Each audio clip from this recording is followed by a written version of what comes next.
Hi, good morning everyone. This is Sirisha Varma, founder of Branding by Pixels, a business strategy and digital marketing company based out of Hyderabad, India. In the different topics that we have been covering in our video series, you would have not just heard about digital marketing but also about the different aspects of COVID 19 and how COVID 19 will be affecting your small businesses. So, if you have not watched those videos, I would put a link in the description, so please go ahead and watch it. For today, in this video series, I would like to cover about an opportunity that might be available. We have talked a bit about this opportunity in our previous videos also, because most of the people look at corona only as a pandemic situation which is threatening to both economy and life, but corona is also giving you an opportunity if you are a business owner. So what is this opportunity, and how is India going to take up on this opportunity?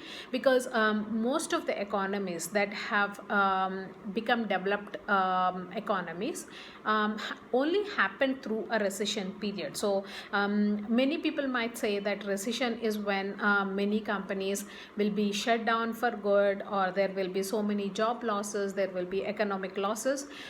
This is also the period, that is recession is also the period wherein new businesses sprung up. Businesses which have had good planning can actually go to the next level.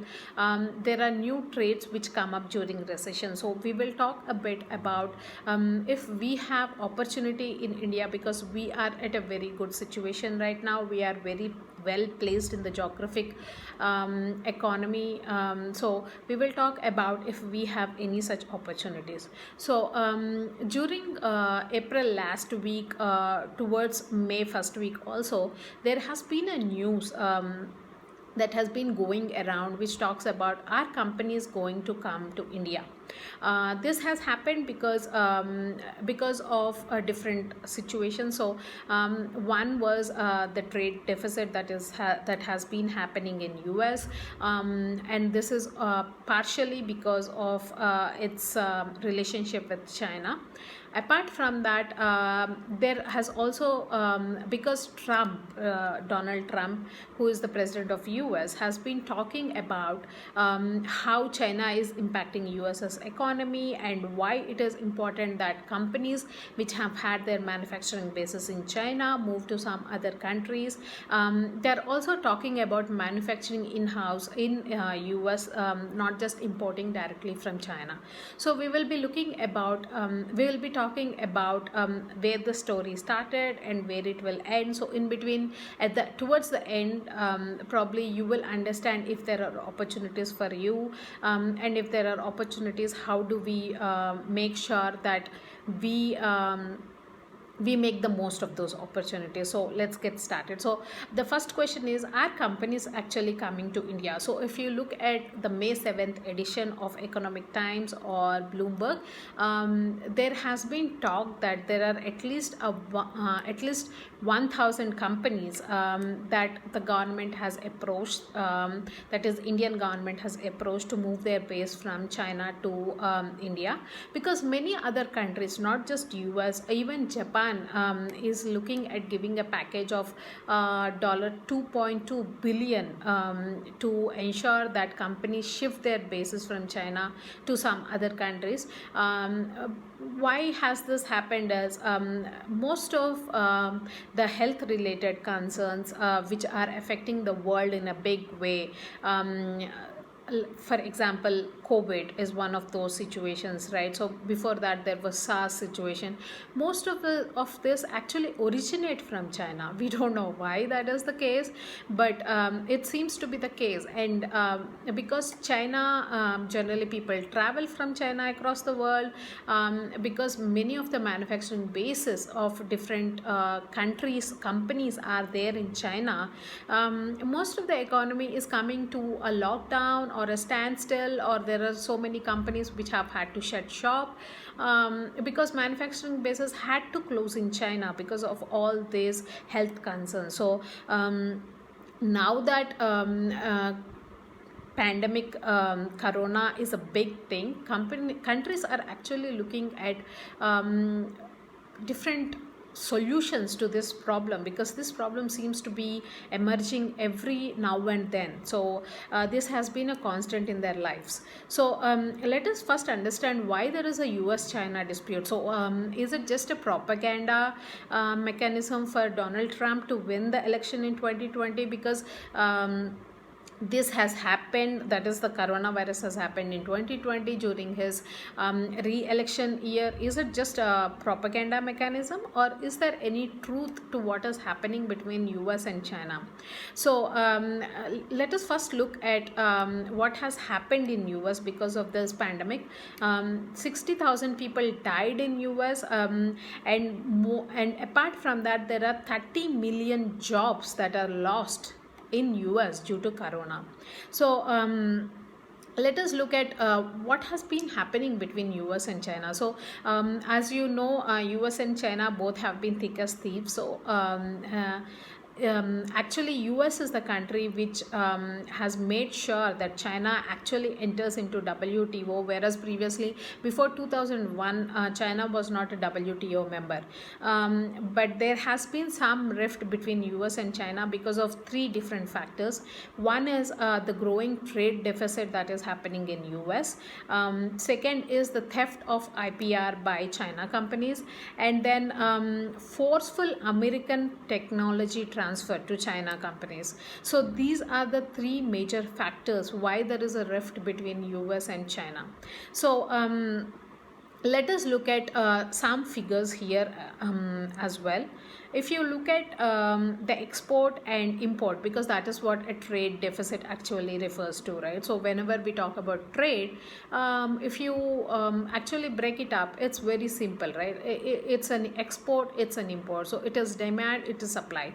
So when we talk about a trade deficit specifically, China is the largest exporter to US, and US is the largest importer of China. So by 2005, actually, so before China becoming a member of World Trade Organization, which only happened in 2001, that too because of the insistence of US. China never used to open its doors to any import. So though they used to do a lot of export out, they never used to import anything. So it was like a one-way kind of economy that China used to have. So but since they became a WTO member, by 2005, these are very old figures, I know, but these are the figures that are out there. We were not able to find the latest figures. So by 2005, if you look at exports, China's exports increased by 31%, whereas imports from US, because when China became a member of WTO, it also had to open doors to other countries' imports, not just exports. So if you become a member of something like a World Trade Organization, you cannot say, okay, I will export to increase my economy, but I will not import from any country. Then it would be only single-sided trade, right? So which organizations like WTO do not agree to. So but what has happened, the imports have not been significantly increased from US to China, but the exports have significantly increased. So they increased by 31%. That is, China exported more than around 31% increase of products to US, but US only exported around 16% to China. So there you can see a growing trade deficit. And apart from that, when we talk about the second aspect, which is theft of IPR. So if you look at companies who are outsourcing their production, so most of the US companies, they only do research, they come up with a product prototype, and then all the manufacturing post that happens in China, right? So when that happens, because these are all new designs, they are all IPR patented. So what is IPR? IPR is intellectual property rights. Most of these are trademarked or patented in US, but China doesn't honor any IPR. So if you are outsourcing your product prototype and then your base product production to China, you can say goodbye to your IPR rights, because China is very good at copying and then manufacturing it, right? So they don't honor any other country's IPR. They are just into bulk manufacturing. They just copy and put the product out there. So that is the second reason that there has been a lot of trade deficit for US as well, because most of their technology, these companies, they invest billions of dollars just to invent and create a new technology or a new product. But as soon as the new technology or the new product prototype goes to China for bulk manufacturing, you can say goodbye to all your IPR concessions that you will be getting, because IPR is generally trademarked, so that whenever you can license that technology to somebody else. So whenever they manufacture, they sell that product, you get a percentage fee out of the revenue that they make. But since China doesn't honor any such conditions, the technology and the products are going to China to get manufactured. They do bulk manufacturing. They also sell it under their brand. So you don't get any amount out of the license fees, because they don't honor that agreement. So license fees does not exist in China. So as a company, you don't get anything if you are manufacturing from China. Apart from that, there is a third most important point, which is American technology transfer, which is a forceful American technology transfer. So if you look at the regulations that are there in China, China says my doors are open if I want to export products out. But if you want to come and set up your base here in China, it can be an industry, it can be any business. What you have to do is you would have to have a joint venture with a local partner. So there are some countries which actually do that. India is not one of those countries, but China is one of those countries. If you look at UAE or the Middle East as well, those companies definitely ask for a local partner. So any local resident, it cannot be again a company which is based out of US but has their local roots in these countries that you can partner with. It has to be a local resident or a local company which exists right there, with local people being employed, and they have to be your joint venture partners if you want to set up your base there.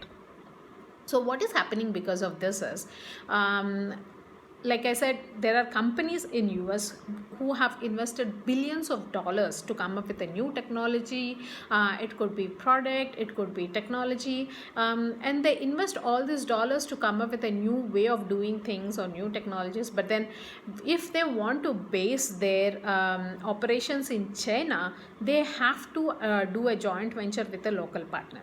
So what is happening? All the technology is now being transferred to Chinese people, because they have access to this technology without paying a dime by becoming local partners. So US people are actually looking at this as a forceful negotiation, as a forceful theft of their technology.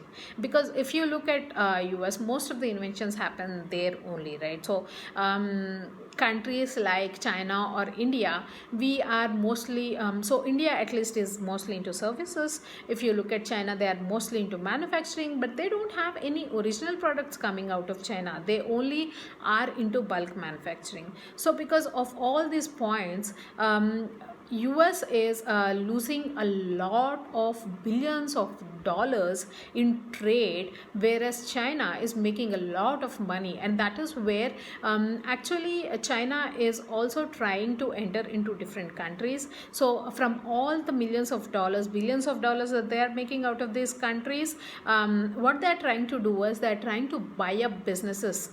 They are trying to invest in different countries. So they are also creating a Silk Route. There is a beautiful documentary by DW, which you can also check out, which talks about what China is doing in that part of the world, how China is trying to buy up companies. So even in India, when this corona has hit us, there was a bank originated in China which bought a stake in HDFC Bank in India. So that is what China does. China has billions of dollars take because of all the manufacturing that they have been doing, and they use these billions of dollars to invest into companies when a recession hits. So that is what they keep doing.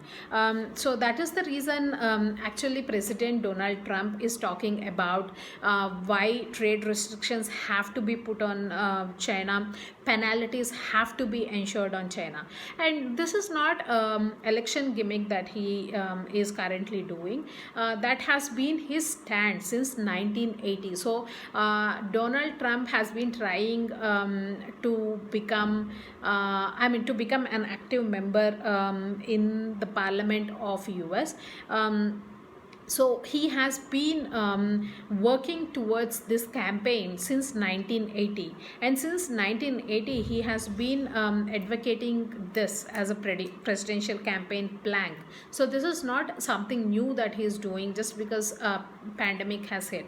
But now that the pandemic has hit, now that people are experiencing threat to their lives, to their livelihoods, it has actually highlighted the fact that Donald Trump is working in favor of American citizens, and he is trying to reel in this bully which is called as China, right? So that is the first issue here, which is what is the dispute between US and China. These are all the factors which have led to the dispute in US and China.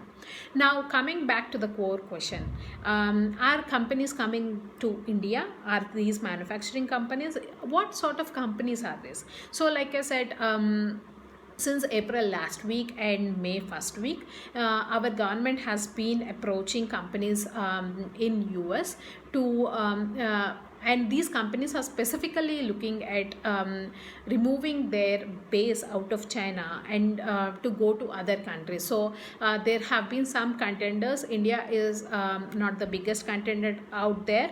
There are other countries like Vietnam, to which many of the companies have already shifted their base of operations. So India is still like a runner up in these negotiations. So India has reached out to 1000 companies. These companies actually fall in different segments.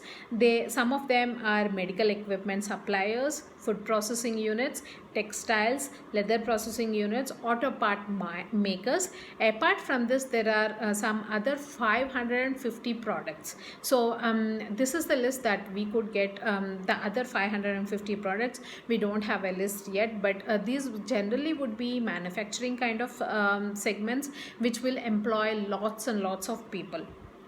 So some of the companies, that is medical equipment suppliers, there are two major companies in this domain. One of them is Medtronic. Medtronic actually manufactures medical supplement products. So all your pacemakers that are used in cardiology, when you get your heart transplant done or when you get your heart surgery done, they are made by Medtronic. Apart from that, Abbott everybody knows, they are big into manufacturing of pharmaceuticals and medical supplies. So Abbott and Medtronic, the best thing about these two companies is they already have a base in India. They are operating out of Mumbai. So for them to move the other, so they already have an experience regarding how Indian people are, how the Indian economy is, how Indian government actually works, and apart from that, the living circumstances here, because when you have to move your base operations, be it manufacturing or be it servicing, you also look at the culture of the country. So as a country, Indian people are very friendly. So we are fascinated by foreigners. Actually, you could say that that as a plus in this kind of situation. We are not threatened by them. So we are a very friendly country. So that is the reason, because these companies are already have their base of operations, some of it in Mumbai. It makes it much more easy for them to move their base manufacturing operations also to India. So apart from that, like I said, there are countries which are giving their companies incentives to move their operations from China to other countries. Japan has been a very Japan has been the primary mover again in this space. They have allocated $2.2 billion to countries which want to shift their base from China to other countries. So these are all some of the good factors that are happening. So Indian government has reached out to these companies which are originated out of US but have their base of operations in China. Even Indian government has reached out to individual states, and they have asked state governments also to proactively reach out to most of these companies to offer some concessions to these companies, so they can look at India as their as the second best alternative, because some of them have already moved to Vietnam to create their base of operations here. So now the third aspect to this question is, so what is government doing for these companies to make it lucrative for them to move their base of operations, right? So if you look at a big huge manufacturing sector or a huge manufacturing company, it is not easy for them to move their base of operations. They cannot just get up and go, right? They have so much invested in the base of operation already. They have so much invested in the local communities. They have so much invested in the local companies, wherein probably they get their raw materials or probably they get their manpower from, right? So it is not very easy for a company to just pick up their operations and move to some other country. So there are certain incentives that government is in talks with these companies. So the biggest hindrance for these companies to move to India, though they are looking at India as a country to move their operations, because we have certain positive factors here, the biggest hindrance is land allocation, right? So there have been companies which have tried in the past to move their base of operations to India or set up operations in India, but they have failed and they have left because in India the problem is there are many small land owners. For example, people who have probably 2 acres to 5 acres. So there are many people. So this land has been split amongst different people. Again, the second issue is most of these lands also don't have any title agreements or any title documentation. So many people also don't know who are the owners to some of these lands. So because if you have to set up a manufacturing facility, there has to be a huge land cluster that has to be acquired first, because you have to take care of different things. You have to take care of a sewage treatment plant. You have to take care of probably creating space for your employees to stay back, so guest house for people coming into the country, providing the technological support and probably going out. There has to be a place created for the labor or the employees to stay around the company, because most of these companies, they work 24-hour shifts, right? So they don't have productions only for one shift. They have multiple shifts running across the time zone. So they need to create all these facilities, which means they need huge chunks of land. But if it is very difficult for them because of these small land clusters, they don't know how to approach these owners. Most of these lands also don't have realistic title documents. They don't know how to reach out to these people and how to buy from them. So that has been the biggest hindrance for these companies. So that is the reason they have tried in the past to set up their operations in India, but then they have moved out because they have given up, saying this is too much of hard work for us to base our operations here. So that is the reason even our central government has given certain guidelines to state governments, asking them to actually acquire these lands for the companies, so they have at least initial land pool to set up their operations and start working. That was a huge hindrance, and that is why government is actually asking state governments to start looking at land clusters, to start acquiring those land clusters, so they can be actually offered to these other foreign companies which are trying to create their base in India. Apart from that, infrastructure is huge. Like I said, if you have to create a big manufacturing setup, there is power that needs to go to that manufacturing facility. Apart from land, there needs to be water which needs to go to that. So water pipelines, power pipelines, etc., have to be there. The different things that need to go into a sewage plant treatment has to be available. So infrastructure is also huge. So that is why government is asking state governments also to create special economic zones, so all the infrastructures are right there in that specific economic zone. And apart from that, government is also looking to grow the manufacturing sector. So the plan of the Modi government is to grow the manufacturing sector to 25% GDP by 2022, which is currently only at 15%, sorry. So from 15% to 25% GDP growth specifically through manufacturing sector by 2022 is something that the government is looking at.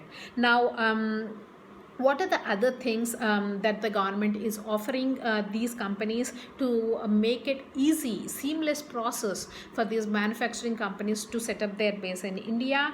Economical in terms of land security, affordable skilled labor. We already have affordable skilled labor with good language. So English is going to be the primary language of communication, right? So we already have people who are very good with English. We have young educated skilled labor. Apart from that, government is also willing to make some changes in labor laws so that it is an incentive for these companies to come and set up their base in India. Apart from that, they are also talking about postponing tax on digital transactions. So if you look at Amazon is the biggest e-commerce company out there. They have set up their base for services in India. Also in Hyderabad, you have their customer care service. You also have some research facility which is happening in Hyderabad. So government is also trying to promote e-commerce. They are saying we will postpone the taxes that we will levy on digital transactions if you are an e-commerce company. Apart from that, government is also looking at corporate tax cuts. So they are saying at least for a few years since you set up base in India, until you try out this model, we are willing to give you some tax cuts, corporate tax cuts, so you can at least test out this model. So companies at least feel comfortable to test India as a base, right? So also we are looking at increased employment because due to this pandemic there have been 122 million people who lost their jobs. So if everything goes according to plan, then all these companies will look at India also as another base, because the biggest thing that all these companies have learned from the pandemic situation is never to put all their eggs in one basket. So whenever we get into investment, that is the first rule that we learn, not to invest all your money in one instrument only. So that in simple terms it is said, don't put all your eggs in one basket because your risk will be higher. So something that all these companies have learned because of pandemic is most of them used to base their operations only in one country, which was China. But because of this pandemic, due to no reason, due to no wrongdoing from their side, they had to close their manufacturing facilities. They are facing severe economic impact. So that is the reason they are looking at multiple bases at this point of time. So probably whichever companies have gone to Vietnam can also look at India as a second base of operations for them. So this is something good that has happened due to COVID or pandemic situation in India, but it's still a long way, because all these articles have come on in the first week of May, but now we are not hearing anything about it. So it's still a long way for us to go. Whether these companies will decide to look at India as an opportune partner to base their operations here or not is still questionable. But definitely there is an opportunity if government can actually reach out to them, be persistent, make sure that they are given all the facilities that they want, because that is how India actually can grow as a world economic power. That is how China has grown, and that is how India can also grow. But whether we will be able to take upon this opportunity or not is again something questionable, is again something that we need to look at in the future. But there is definitely an opportunity here. This opportunity has come only because of COVID. So probably we should look at recession also as an opportunity creator. I hope this has been an interesting video. We will also talk about how local companies can benefit from this good news, but that would have to be another series of video, as this video has already been long enough. So thank you so much for staying until the end. If there is some topic that you want us to cover, please leave it in the comment section and we will pick it up. Thank you so much. If you like the content on our channel, please do subscribe to our channel, give us a thumbs up. Also, like I said, I'll put a link of the other videos that we have done on COVID, also some basic fundamentals on digital marketing and how you can use it for your own business. This will be some of the videos that we have created, all will be creating in the future. So stay with us. Also, click on the bell icon, which is a notifier, so any new videos that we will create, you will get a notification of. Thank you so much for your time. Please take care, stay at home. Please don't go out until and unless it is necessary, because slowly India is opening up, but this is the time wherein we would have to be much more careful, because the contamination might be higher now. So please do take care, stay at home and stay safe. Bye.